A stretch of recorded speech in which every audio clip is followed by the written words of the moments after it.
Shapes and Sounds acknowledges the traditional owners of the lands on which we're recording and connecting with you from, the Wurundjeri Woiwurrung people of the Kulin Nation, and we pay our respects to elders past and present. Hi Marcus, hi Oscar. Hello. Hi, Asami. Hello. Did you ever engage in mini discs? Like, do you know what I mean when I say mini disc? No. Oh, it was like a weird, tiny like era of of technology, I would say. And it's like between the CD and all the MP3 stuff, there was like a thing called a mini disc, and it was like a cassette. It was like a floppy disk, if that means anything to you, but it was like a CD. And and so it was like very durable. So you know how CDs can get scratched, but mini discs are protected. So they kind of like function like cassettes. I do know this. Yeah? Yeah. I had a PlayStation Portable when I was a kid, and they had these weird discs that were like very small. Yeah. That might be the same thing. I don't know. I'm giving it a guess, but yeah. It was so interesting, right? And I was just remembering like all these weird little things from the past, like what is it? Peer-to-peer, like music sharing and stuff, like downloading. No idea what You don't know what I'm talking about. You're looking at me confused. I'm confused. But essentially, like we couldn't get music just on Spotify, right? Or Apple. It was like you had to like illegally download it, but you also downloaded like viruses to your family computer as well. Lovely. You know, it was just so strange, right? And another beautiful part about the internet back in the day is like MySpace. MySpace is a social platform that existed like pre-Facebook. So it was the one before Facebook. And essentially it is a social network thing. Like you can make friends with other people, but essentially it really focused on the aesthetics of your own profile. You had full control over every part. So it's not just like the colors that you can change, but you can change the font. You can change like the mouse cursor on your page. Cool. And then like when people visit your page, then music that you choose plays. I don't know. There's like a lot of control. Obviously, no advertising then too. I think one part of the conversation is like you had your top 8 friends that you put on your profile, and then there was like always drama about if you dropped one of those friends and all that kind of stuff. Everyone would know. Yeah, you can see what that would be like already, right? Now when I look back, I feel like, oh, like it's a Japanese word called natsukashi, but it's like, oh, like so wholesome, you know? And like I reminisce about the MySpace days. But I guess what I'm trying to say is like that was the old internet, and how different is it to the internet of the now, right? Yeah, I mean today's internet, it's like not even remotely similar. What you said about control is like, you know, nowadays we like, for example, Instagram or social media or anything like that, you kind of scroll through and the algorithm feeds you stuff. I guess you kind of do have a control to what you like and what you dislike, but sometimes you still get random stuff, you know, like stuff that you It's always so random. Yeah. I don't know what you're getting, but I'm getting some weird stuff every so often. Mine is so random, like, and I don't even know where half my stuff comes from. But it's like, get ready with me for our first day of senior year, and it's like all these girls in America getting ready for school, and it's like, how did this happen? And like, how did this get on my For You page? Or it's like food. Or like, I don't know, just random stuff, like stuff I would never think about. That you would never be like actively a day in the life of someone getting ready for college. Yeah. It's such a bizarre change of events, I guess, that has evolved social media. And, you know, I think the starting conversation that we're having is really about that comparison of maybe perhaps the innocence of the internet back in the day versus like, you know, the thing that we live with, it's everywhere, all around us, all the time. And kind of talking to those points about how maybe like we're not really so much in control like of that, like just say the MySpace page, how you can control every part, like that kind of sense of control isn't quite there anymore, right? And that's what we're going to dive into today. Not specifically the MySpace page, but the idea around how there are so many things and so many factors, not just social media, but so many other factors at play that really impact our mental health and that are out of our control. Yeah. It's tough. Welcome to the Asian Mental Health Podcast, brought to you by Shapes and Sounds.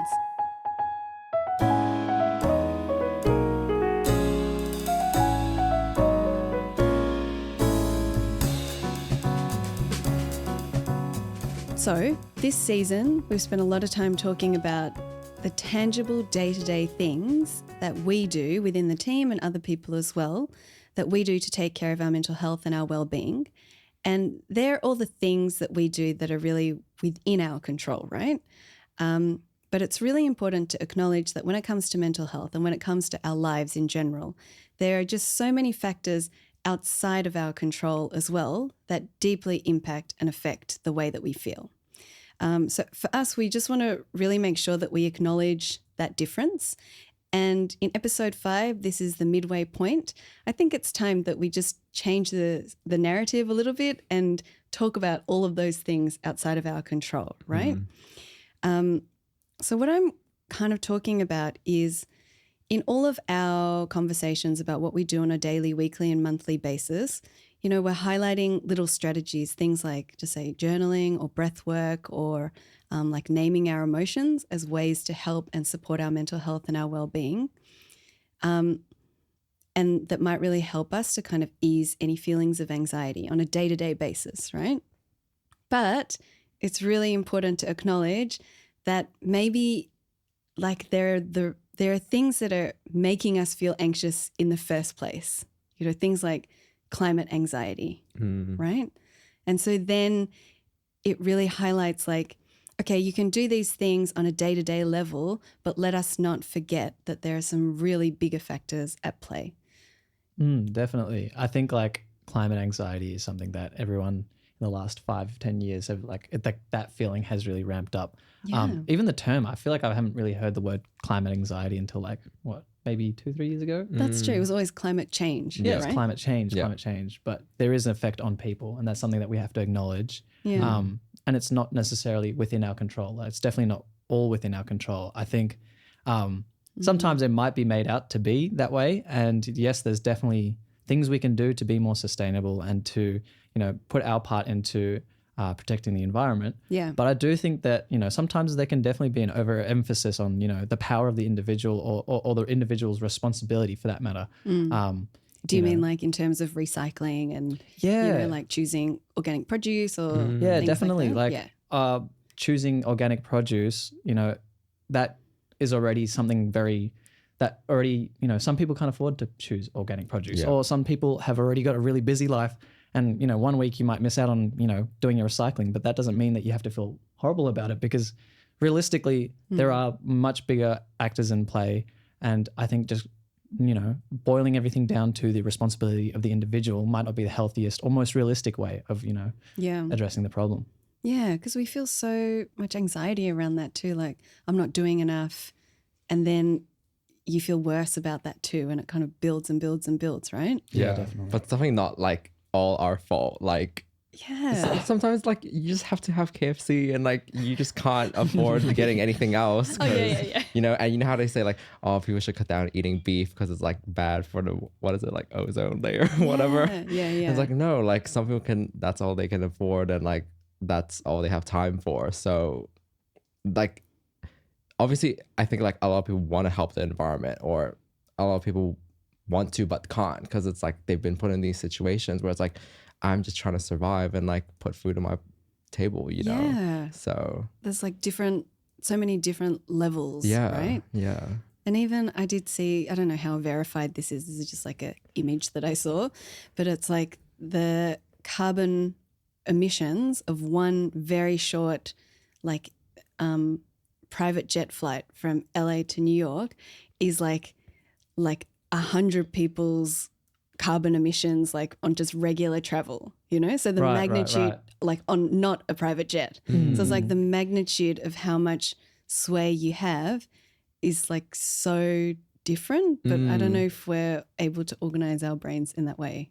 Yeah, it's definitely complicated. Like trying to figure out where the responsibility lies is definitely difficult. But I guess my impression is that we might be putting an overemphasis, you know, some people might be putting a bit of an overemphasis on the responsibility of individuals, especially considering, you know, what big corporations might be doing. You know, I might buy these caged eggs, or might choose to not buy these caged eggs, but, you know, that corporation still flourishes and produces these, you know, with growing profits each year. Yeah. Like, do you mean like I boycott this brand of eggs, but then like they're still profiting. Yeah, the profit margins are still Yeah. there. Yeah. How many eggs do you eat, Oscar? Maybe that's the problem. I should just stop eating eggs. Yeah. So what we're really talking about is like there are so many things outside of our control, and it's really important that obviously that we acknowledge them and that they exist, and that hopefully, you know, you feel compelled to find ways to not perpetuate problems. But it's also really important to highlight that if that's causing you anxiety, that can be really stressful too, and it just adds and adds and adds, and maybe then things like your breath work don't have any impact because the problem is so vast and massive. And I think that that's a really tricky place to leave people as well. So I just want to say that in this episode, what we're also going to talk about is, one, we're going to talk about like all the bad things in the world, but also highlight that when it feels overwhelming, and if it does, that's totally okay, that there are lots of services out there to support you. And it's really important to reach out when you don't feel good about the state of the world. Yeah. So to contextualize this for now, I bring up this conversation because this is something that was outlined in a recent Lancet Psychiatry Commission. And the Lancet, if you don't know, it's like the really famous journal. Would you say, Marcus? It's like the fancy one. Yeah. Like it's an academic journal? Yeah. But it's like a fancy one. It gives a fancy vibe. Fancy vibes. It's got a really like high class, like Hermes kind of vibe. Yeah. Like Yeah, all the okay. academics get very happy Right. with the Lancet. Yeah. Okay, So it's okay. it just means like it's really important. Right, Yeah. And so they just recently did a commission into youth mental health. So the whole journal was about youth mental health. And essentially they found that there is, quote, an alarming surge in mental ill health amongst young people. And most importantly, they highlighted the reason that there was this alarming surge is because of all of these things that we're talking about, like climate change, economic insecurity, intergenerational inequality, political instability, and social media, or like unregulated social media. You know, I feel anxious just saying those words. Another interesting finding was that this phenomenon of mental ill health was occurring like everywhere. So it doesn't matter what country the young person is from, but also it really affects people differently. Like, for example, in Southeast Asia, young people might be more concerned about climate change compared to other countries that aren't feeling those impacts. And you that's know? because that they might be facing the impacts more compared to other countries, or? Yeah, that's it. Maybe it's like much more visceral. Right, you know? right. Yeah, like noticing those changes Yeah, it's in like a weather and things. tangible, difference that they can, right. That makes sense. Yeah, that's it. And then there was someone called, another name that's important to remember in youth mental health, especially in Australia, is Professor Patrick McGorry, big boy of youth mental health. I don't know if I can say that, but like really important person is what I'm trying to say.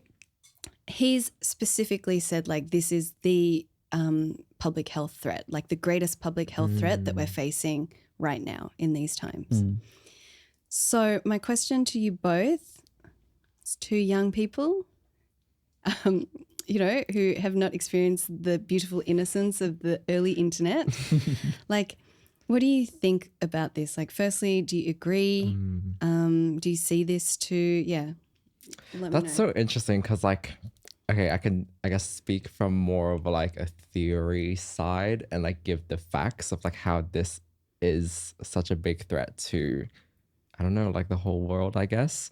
Like if you think about COVID and like all of the people and like young children, not young children, like teens and adolescents who are stuck in COVID being indoors, like from a developmental perspective, like teenage years and like your sort of early adulthood is meant for you to explore and like take risks and like you sort of learn a lot about yourself and like develop those connections, helps your brain to mature and everything through that exploration and like risk taking. So I guess like coming out of COVID, no one kind of had that chance. Yeah. Like you're just kind of like losing on all of that learning and like development that you should be having as like a teenager and adolescent.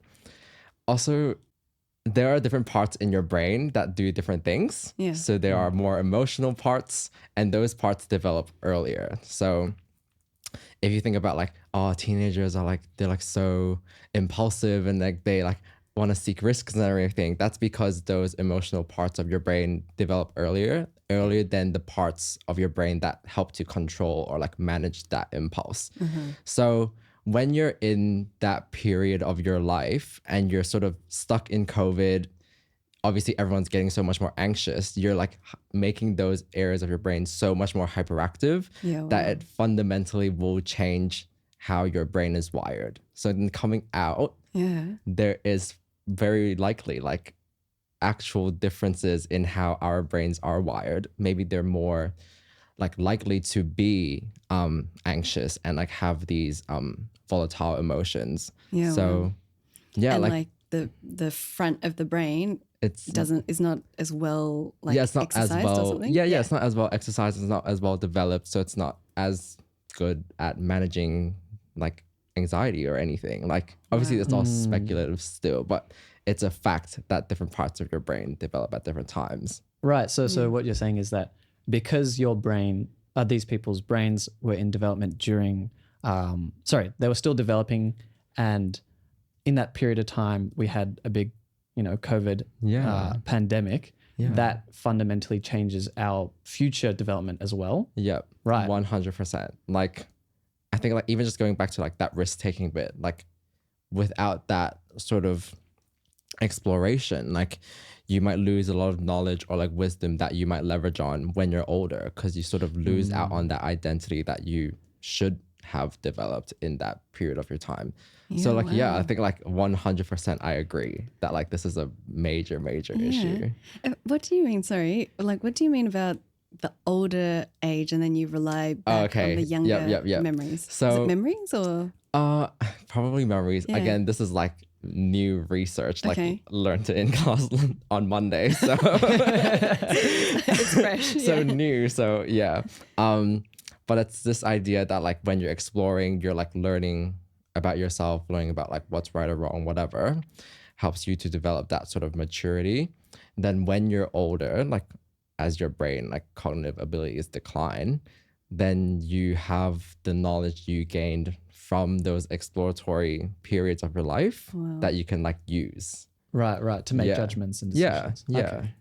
Wow. So it's like important for the growth, essentially, is what I'm saying. Yeah. So it's like biologically, anatomically, there are things that have probably been impacted genetically. Yeah. I mean, my guess is like brain rot. That sounds like exactly. Maybe that's why everyone likes to brain rot now. Because maybe that's how our brains were wired. The term has conveniently come up just a couple years after COVID. Maybe. I mean, if we're just like talking about, more generally what you were saying, like, are these effects pronounced or can I see them? I think, it's hard to tell. Like, there's been an increasing awareness about mental health issues and things like that over time. And so when you're kind of comparing populations or comparing, especially young populations' mental health, there should be, or I guess I'm guessing that you should be having more diagnoses of young people with mental health issues. So that might be part of the increase. But equally, like I think awareness equals more diagnoses. I don't know. That's my guess. But also, I think like, no, there's definitely weird things that we've never been like young people have never had to face before that young people are facing. Like, I think social media like is a really strange force that we haven't seen a similar sort of thing historically. Historically, like, has there anything been connecting every single person that you need to connect with on a day-to-day basis, 24 hours a day? Like, I don't know. It seems seems like something that could definitely impact our mental health. That might be, contributing to this, and I suspect so. Yeah, and I think like you're kind of riffing off that. It's this idea of like, every generation has challenges. Yes. Every generation has something that has deeply impacted them, right? And so then it's like, is it worse? Is it not worse? I think people always play this game, right? Yeah. I think it definitely is, and you can't really tell until the time's passed. Like, but you know, I don't know. Maybe there is really a young youth mental health spike caused by these issues, and especially because they seem like such existential issues. I mean, I guess you could say that for each generation before us, but yeah, I don't know. It's hard confusing. to it's definitely confusing.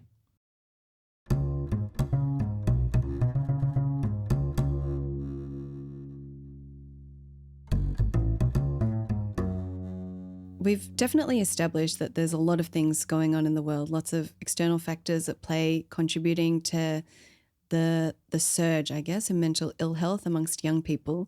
But one thing I think we should definitely touch on is this idea around unregulated social media and its impact on mental health. But Oscar, I know you've got some really good thoughts about social media, so I'm going to ask you.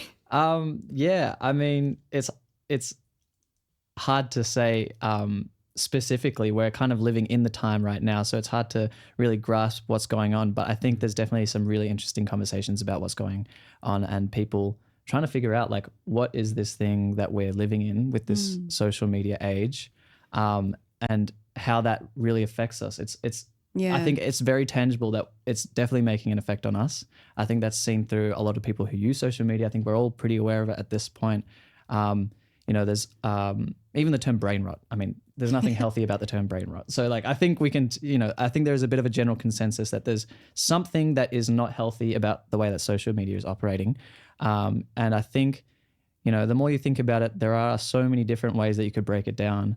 Something I've been thinking about recently is that is about identity and the individualistic nature of that in the social media age. And what I mean by that is like, when you're on Instagram or something with an algorithm, like TikTok or something like that, you'll be seeing content that is fed to you by this algorithm, right? They see what you like, see what you might like, and they'll feed you information. But in doing so, I think that you get exposed to certain things that you might not have been exposed to that do shape your identity, right? You previously had to go out and be like, all right, I listen to drum and bass. I'm going to read a drum and bass magazine, and you find out more about drum and bass. And then that's how you go about it. Now it's like, oh, I go on TikTok. I'm interested in drum and bass. I get a couple of videos about it. Now I'm on this very hyper-specific pool of like information about techno scenes. And then the next thing you know, you're talking about culture, you're talking about clothes, and people have like become these really small niches, right? There's like the death of subgenre, I feel like recently with all of these things where it's like people are simultaneously destroying the walls of having subgenres by having sort of this ultimate access to any genre that you want or like culture you want. Like I can learn about, this very hyper specific subgenre over here. And similarly, you can find, I guess what I'm trying to say is you can find a very hyper specific interest point and there's a community around that. Do you know what I mean? In a way that never used to be possible. But it's also individualistic because back in the day, it's like, like if you like drum and bass, then your friends might also share that interest and then you're doing things together around a particular interest. But now everyone has, the algorithm is like making you split into all different genres. Yes. Right? Yeah. And you could say that's a good thing. You could say that's a negative thing. But either way, it's definitely shaping your identity. And I think that, having something that is a force that is essentially driven on attention, deciding your identity is something that we haven't really seen. And what is the implications of that, especially considering that these forces are being driven because of advertising, right? These companies need to make money, and that's why the algorithm is there, is so that you keep engaged on their app, so that you can get more ad revenue for them, et cetera, et cetera. I wonder how that actually does affect our identity. Is our identity to become more and more like a consumer? I don't know. Like that is my guess, right? That we are inadvertently becoming trained to buy products, right? Yeah. And we're also viewing others as products as well. I think there's this thing that I've been thinking about a lot recently, which is like we have become voyeurs into other people's lives, right? We're seeing into every little corner of other people's lives. Yep. And I think while we look at other people's lives, we can actually become a bit disengaged with our own life, or we can feel pressures about our own life. Like we should become more like this, or we should become less like this, or even just vicariously looking at this sort of stuff, like maybe Twitch streaming or something like that. You're living vicariously through the people that you're watching, right? Yeah. Instead of living your own life, you're watching these people live the life that you might be interested in, right? Yeah. It's this really strange thing because it then heightens, for at least me, like anxiety, where you're watching people do things that you wish you could do, or things that, you know, like there's so many things that you just didn't know that you could be doing or you should be doing, and people are telling you that you should be doing this, you know, or just like knowing way too much about someone. Yeah. Like, just like this random person, but you just know the intricacies of their life. Yeah. That's weird. Yeah. Hey? it's all just being dumped online. Like people are dumping their inner thoughts that never used to be like spoken so freely online, and it really does just like add more and more and more to, like, you know, it can add to your inner thoughts as well. Like, oh, you know, should I be worrying about this thing right now? Like, oh, is this a red flag, or is this a, you know, blank? You know, there's so many people voicing these like opinions that it's like, should that be my opinion? Yeah. Do I agree with this? Oh, yeah. So do you think people are like losing their sense of identity then? Like people are just becoming so easily influenced. It's like, and I just keep thinking about like that TikTok. I don't know if it's not a trend, but it's like, oh, that one friend whose Instagram story looks like this, and they do like one day they go on a hike, next day they go to a techno event, next day they do painting and stuff. So it's like that to me is just like such a common thing now. Like everyone's doing everything because everyone wants to, like, I don't know, like just be like everyone else, but then they just don't have their own sense of identity. It's like there's nothing niche about anyone. Yeah. It's almost like, no shade on anyone in particular, but like people really like being an individual. Like they want to be the most unique person. I think this is like what social media really is about. It's like the people who become more popular, or you find that interesting yourself, the people that you watch are these very, very specific individuals. And almost you can feel a pressure to become even more like an individual. You know what I mean? Like I have to have the most something blank esoteric view on this, or like music genre, or, you know, whatever it is. Yeah. I think that there is a pressure to do with that. And I think that that really shapes our identity in a way that hasn't been seen before. Yeah. 100%. It makes me think of this thing that I watched, and it was like a TED talk about social media. This is when I was really trying to convince myself for a detox. And then what they were saying was like, okay, so just say the social media itself, maybe that's not such a bad thing to look at images and things, right? But it's kind of like, what is the message and the lesson that it keeps teaching us? So for example, like Twitter or X, it's like you must say the most shocking thing in the most succinct way. Like there is no space for nuance because it's like limited, right? Character-wise. And then something like Snapchat with like, you know how they have that thing where like you have to keep up your messages every single day. So then it teaches you that sending like nonsense to your friend is more important than a deep connection. Oh my God. Right? People like they just like would send pictures of their faces, and it's like, I don't need to see this. Yeah, Like just to keep up that streak. So it Yeah. like teaches you something about relationships. And then Instagram is like, it teaches you more about the number of likes and like a vast That's number so of interesting. strangers versus like your 3 friends that would actually care that you Yeah. went somewhere, right? And so it's like it's changing our values as well, which Yeah. is so freaky. I have this weird thought about this. So it kind of ties into that voyeuristic aspect that I was talking about before. But I think we know that we look at other people's profiles, and we then have this subtle knowledge that people will look at our profiles in the same way, right? Right. So then there's this weird view where you are producing, when you are like making a profile or you're curating something, you are producing something with full knowledge that someone else is watching you, 100%. right? And I think that that is something really, really strange. Like it's another level of like social, I don't know, awareness. Like if you're like Yeah. you're disconnected with an actual interaction with a human being, it's like you're now 3-4 steps away. Like I know that you made that post, knowing that I would look at that post. You know what I mean? That is so interesting. It actually makes me think about how I use my Instagram.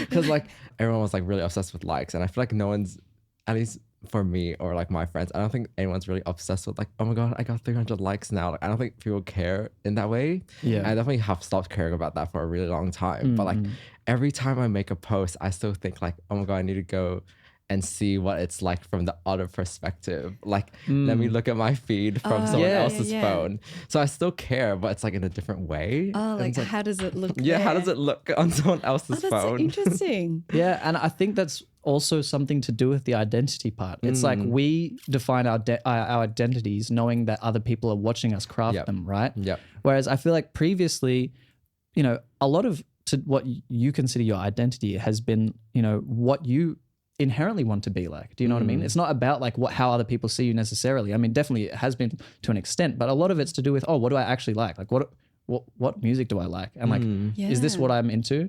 And some people will like, you know, like curate certain things about themselves so that, you know, maybe something that doesn't fit the norm won't be put on their profile or won't be, you know, and that ways, you know, identities are being shaped by things that aren't ourselves. Yeah. You know, Yeah. we don't have the 100%. control over that. And that's also driven a lot by anxiety, you know, like, Yeah. oh, do I fit in kind of thing. Yeah. Like, do I fit in, and comparison? And I think there's no doubt that that drives like deep, like real world consequences, like just say disordered eating and, you know, like those kind of corners of the internet, and even like driving like political violence. And Yeah. it just gets so full on, right? Like the real world impacts and how they impact people's mental health is so intense. Yeah. And I'm getting anxious. Talking about it's a really interesting conversation, but yeah, like I don't know, there's just such a vast array of problems, and it's also kind of like out of our control too. Like as you were both talking about, like now social media isn't a computer that you use, but it's just an extension of your arm. Like it's always there, right? Okay, so we're talking a lot about the things outside of our control, and you know, when it gets too much, it's a good idea to seek help, like external support, right? But how do you know when it's too much, you know? Like what does that look like? for you? Yeah. I think for me personally, it's like when I feel like stuck, and not even just like mentally stuck, but like physically, like I feel unwell. Like it's like a paralyzing feeling. Like I just like sit and like can't do anything. It's like losing motivation. Yeah. It's like I get a physical feeling that it's like something's not right and I don't Yeah. feel good. Like a sinking stomach feeling, or like everything? Yeah. Like everything. Yeah. It's like or Yeah. like a brain fog kind Oh, of like I definitely relate to that. Yeah. Yeah. Yeah, I think like a brain fog is definitely for me. Like when I'm too unclear about stuff and everything's kind of foggy and you can't really think about, you don't know what you should be thinking about or what you're even thinking about. I think that's for me when I'm like, like probably need to do something about this. Yeah, I totally get that. And it's almost like that paralyzing thing that you're talking about. Like, it's like the problem is so large, and then it's like, oh, well, I can't do anything. Therefore, I'm not going to do anything, you know, like nothing at all. Like nothing's going to help. So therefore, I'm just completely stuck and don't know what's next. If you're listening to this, and if you are also like deeply impacted by things that are happening around you, and you're doing all these things that are within your control, but then you're hitting your limits, you're just like, okay, this is hard. I feel like existential dread. It's really important to know that there are services out there that can support you too, and to seek out support and seek out help. Like that's why these services exist, right? So we have a practitioner list on our website, but we also have a link to a whole range of external services that are free as well, that are available, especially if you're in Australia, right? And if you're a young person or a student without the income to pay for private practitioners as well, this list is really handy. So we'll link it in the show notes. But maybe let's just talk through like 3 of the services that are available. Like I think Headspace is a really important service to talk about in Australia. Like have you both like, do you know about Headspace? Yeah. It's good for young people. Exactly, right? And so essentially it is a free service, and you kind of go to a headspace. They're located in all different councils and different areas. So you just Google it and find your closest one. And then you kind of see something called an intake worker. So they kind of talk to you and work out what needs you might have. And then they might refer you on to psychologists who, again, will bulk bill, which means it's free. And they're all trained in like youth mental health as well. If you are an international student, some of the headspaces can still see you. So you just need to kind of ask, and talk about your insurance and all that kind of stuff. They also have an online, like a chat room thing. Yeah, Yep. That's the thing. Yep. So you can engage anonymously as well. Yeah. So that's Headspace. Yeah. Mm-hmm. Lifeline. Marcus, do you know much about Lifeline? So it's more like if you're experiencing like acute or like you're very, very distressed in the moment, then you can call them, or they also have like a chat room as well. Like you just tell them and someone like a crisis supporter will just like have a chat with you. And yeah, they're all trained, it's free, 24/7. Yeah. It's really good. So you call them when you're in like crisis, like emergency. Yeah. Like not emergency, but really unwell. Yeah. Yeah. Okay. And maybe the last service are the uni support services as well. So all universities will have a wellbeing, like counselling and wellbeing service, and you can just look through your student portal to find it.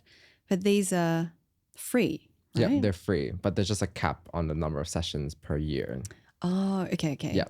Like 3 or like 6 or it depends probably. At Melbourne Uni, it's 6, but other places maybe 10. I don't know. Yeah. It's definitely not 3. Like at least 5, I would say. Okay. Yeah. Okay. Above 3, less than 10. Yeah. And you get to speak to either a counsellor, a psychologist, or a mental health social worker, right? Yep. Yeah. So definitely I think it's important to access all these resources that are available to you, right? And which ones would you go for what? So like out of those 3, who is going to which ones? Yeah, good question. I think like Lifeline is the one, like you're really not doing well and you feel like kind of at fear for your own safety. That's Lifeline. Or of course your emergency services like 000. So that's like your crisis in the moment support. And then your uni and your headspace, like you're not in immediate crisis, because you might have to wait until you can get an appointment or I don't know, like you might see an intake worker at Headspace, but then you might wait 2 weeks to see a psychologist or something like that. So not as urgent. Yeah. But really good to highlight, hey? And yeah, they're the ones that are free, which I think is really important to highlight as well. And I'm sure there are equivalents in other countries, but I think in Australia we're lucky to have services like that. Yeah. And they're trying. They're really trying for culturally responsive practice too. Yeah. Yeah. So I think we've gone on a big journey, hey? Yeah. I think we should summarize what we discussed. We should. Yeah. Kind of like intake Bit all of the stuff we everything. talked about. Yeah. We started at MySpace. Yep. We went to climate anxiety. Yep. Oh, wow. Okay. Yeah. And then brain stuff. Yeah, the brain stuff. Yeah. And then like social development, medias. like how it's actually impacted young people's brain development. It's like biological fact. So Yeah, if wow. that's any sort of piece to anyone to know that you are probably experiencing something at a biological level that you can't change. Yeah. Oh, that's is a such bit- like a gentle offering, Marcus. That's very nice. And then we spoke about social media. Yes. Yeah. Oh, we didn't talk about like bots and things, but bots man. pulling things. Yeah. That's also a hole. That's my a rabbit goodness. hole in itself. That's My another God. season. Yeah. Yeah.